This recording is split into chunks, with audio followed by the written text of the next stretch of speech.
Assalamualaikum warahmatullahi wabarakatuh. Bagaimana kabarnya anak-anakku semuanya? Semoga anak-anakku dalam keadaan sehat walafiat dan selalu semangat mengikuti pembelajaran jarak jauh ini ya.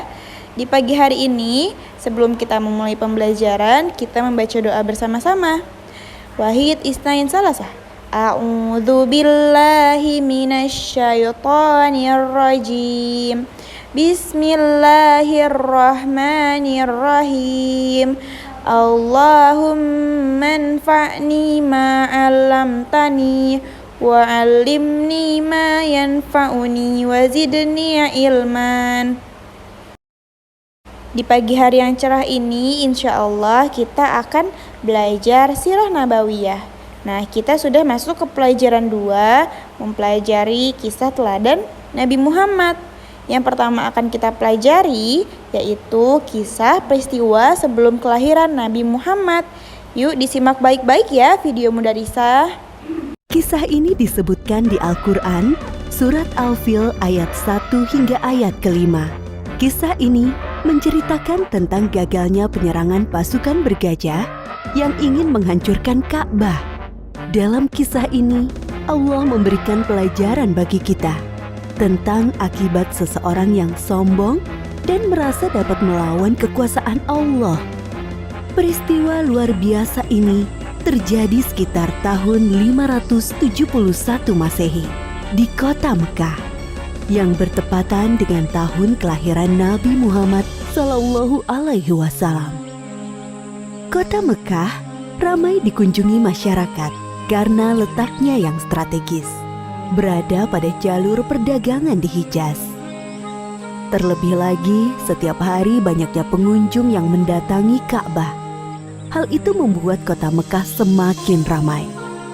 Sementara itu, Gubernur Yaman bernama Abroha yang membangun pusat pemerintahannya di kota San'a merasa iri dengan keramaian kota Mekah.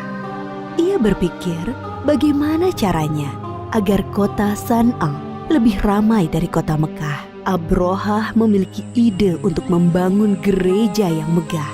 Gereja itu diberi nama Al-Quds. Ia berpikir dengan adanya gereja yang mewah dapat menarik perhatian masyarakat dan menyaingi kota Mekah. Wahai pengawal, bagaimana perkembangan kota San'a sekarang setelah dibangun gereja Al-Quds?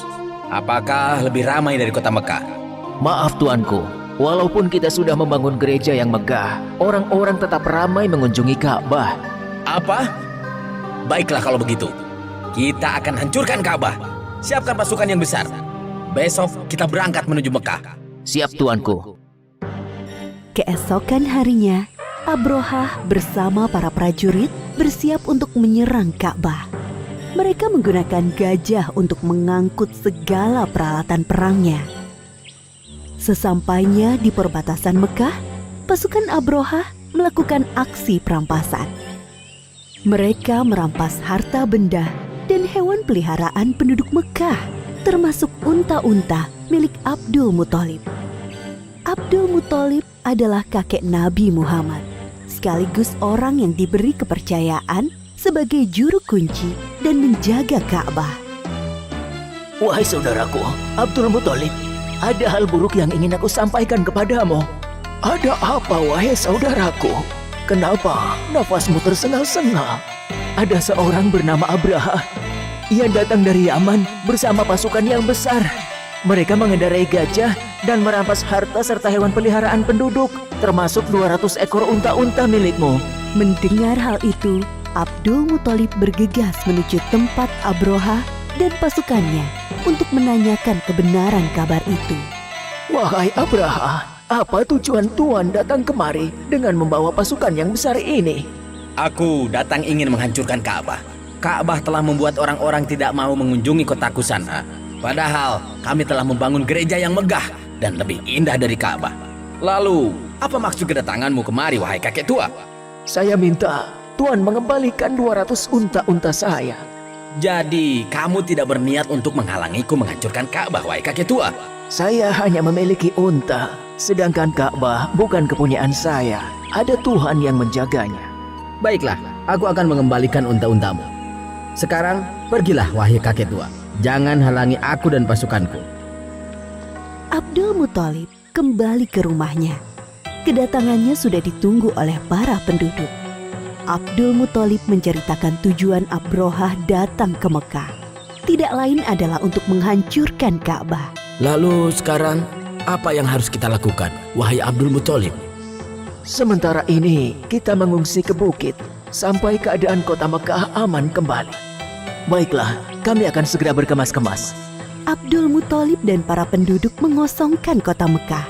Mereka mengungsi ke daerah perbukitan di sekitar kota Mekah untuk berlindung dari serangan pasukan bergajah. Wahai prajuritku, sekarang adalah saat yang tepat untuk menghancurkan Ka'bah. Maju dan serang! Namun, gajah-gajah itu tidak bergerak dan duduk seakan kakinya terikat. Kenapa gajah-gajah ini tidak mau berjalan? Wahai prajurit, cepat pukul gajah-gajah ini agar mau bergerak. Para prajurit memukul gajah-gajah itu berkali-kali dengan harapan agar mau berdiri. Namun usaha mereka sia-sia. Wahai Tuan, lihatlah ke atas langit. Apakah itu? Dari arah langit, tiba-tiba datang sekawanan burung membawa batu-batu panas. Seperti yang disebutkan dalam surat Al-Fil ayat 3-4. Dan Dia Allah mengirimkan kepada mereka burung yang berbondong-bondong yang melempari mereka dengan batu dari tanah liat yang dibakar. Abrohah dan para prajurit berlarian meninggalkan Ka'bah. Hanya beberapa langkah mereka bergerak, tubuh mereka kepanasan dan sendi-sendi mereka terlepas terkena serangan burung ababil. Akhirnya satu persatu para prajurit meninggal karena tidak kuat menahan rasa panas dari batu yang dilemparkan burung ababil, termasuk Abrohah, sang pemimpin pasukan bergajah. Demikianlah kisah penyerangan pasukan bergajah yang dipimpin Abrohah ke Mekah. Pelajaran yang dapat kita ambil dari kisah ini diantaranya, jangan mudah merasa iri dan dengki dengan kenikmatan yang didapatkan orang lain, karena bisa mengundang hal buruk terjadi. Orang yang sombong dan suka mengambil hak orang lain akan diazab oleh Allah dengan siksa yang pedih. Bagi Allah tidak ada yang mustahil terjadi. Jika Allah menghendaki sesuatu terjadi, maka tidak ada yang bisa menghalangi. Allah Maha Kuasa atas segala sesuatu. Wallahu a'lam bishawab.